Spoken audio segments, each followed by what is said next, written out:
Hi again, everyone, and welcome back to my podcast, Breaking Stereotypes. Last week, we started a new series looking into how sex workers are portrayed in crime shows. And we started by examining one of my favorite crime shows, Law & Order SVU. Overall, we decided that other than a few dated stereotypical representations, SVU actually does a pretty good job at depicting women in this line of work in a more positive light. Now, I'm just going to go ahead and jump right into this episode because I am so freaking excited to be discussing my absolute favorite TV show of all times, the cinematic masterpiece that is Criminal Minds.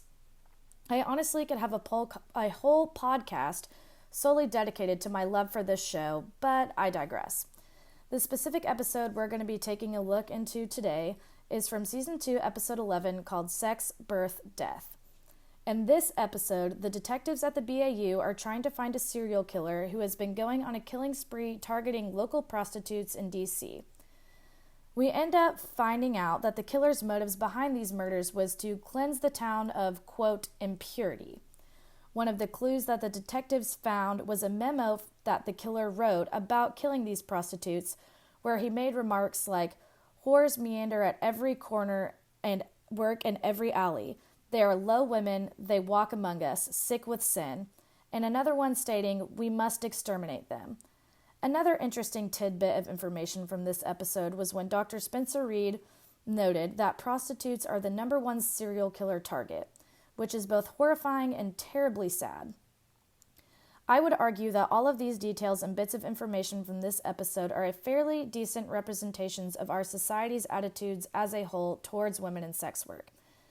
Now, I don't mean this to the extreme that everyone wants to take to the streets and brutally kill these women, but I do think there is something to be said about people looking down on these women as dirty because of the work that they do to make a living. I don't think that this show necessarily agrees with or heavily pushes that idea that prostitutes are dirty and of lesser value, but I do think that it is more of a lens into people's more internal and potentially subconscious attitudes towards women in sex work. I think it's also worth mentioning that there are some similar themes between this episode of Criminal Minds and the episode of SVU that we discussed last week. The prostitutes in Criminal Minds were dressed in a very similar fashion as the women in SVU, again perpetuating the stereotype of women in sex work as being incredibly promiscuous. This is a common theme for the portrayal of sex workers in our media that we consume today, and I don't want you guys to all think that that just happens by some mere coincidence.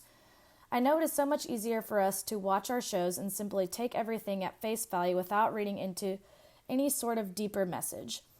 I was not actually aware until recently that there is an actual term for this phenomenon, but this directly relates to what is called the sexual script theory.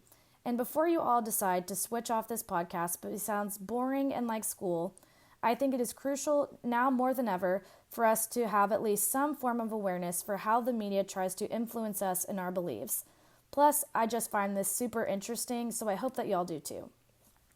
The sexual script theory is actually fairly self-explanatory in that it simply states that we learn about our sexuality, sex, and how to behave in sexual encounters through these culturally available, quote, scripts that the media puts out for us.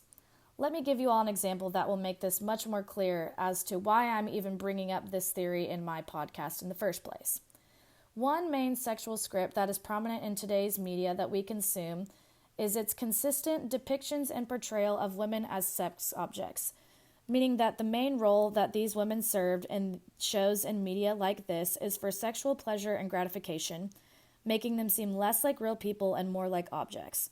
This is seen by the revealing clothes they wear, the way that men treat and view them, and how often women are seen in some sort of sexual or sensual scene. And sadly, I think this script has been taken to the extreme in regards to women in sex work. We can see by the way that they are dressed and by the way that other characters interact with them that they are valued much less by society as a whole. Now, I don't say all of this to intimidate or guilt trip any of you if you have ever fallen into this trap of accepting these scripts as the norm. It is something that I know every single person on the planet has done, but rather than beat ourselves up over it, we should take this opportunity and new knowledge to reflect on the media that we are consuming and how these readily available scripts about certain types of people can have a direct influence on our own views and attitudes. I'm not telling you guys that you need to critically analyze every single episode of a TV show that you watch, because I know sometimes we just need to space out and watch a show and just be able to not have any mental activity going on. But I just think this is a very helpful concept to kind of keep readily available in the backs of our minds, both as consumers of the media and as citizens of society. Now, if you stuck with me through this mini educational rant, first of all, thank you, but now we will get back to our main task at hand. And while this episode of Criminal Minds doesn't focus on rehabilitation for prostitutes like the episode of SVU did, it still shows the detectives in the show treating these women with respect and like real human beings who are deserving of our care. I still think this could be very beneficial for our society to see these women being treated like real human beings by authority figures, even if it is just in a TV show. I think that any depiction of women in this line of work in a positive light is one more small step in the right direction towards equal treatment, which is the exact direction that I love to see us moving towards.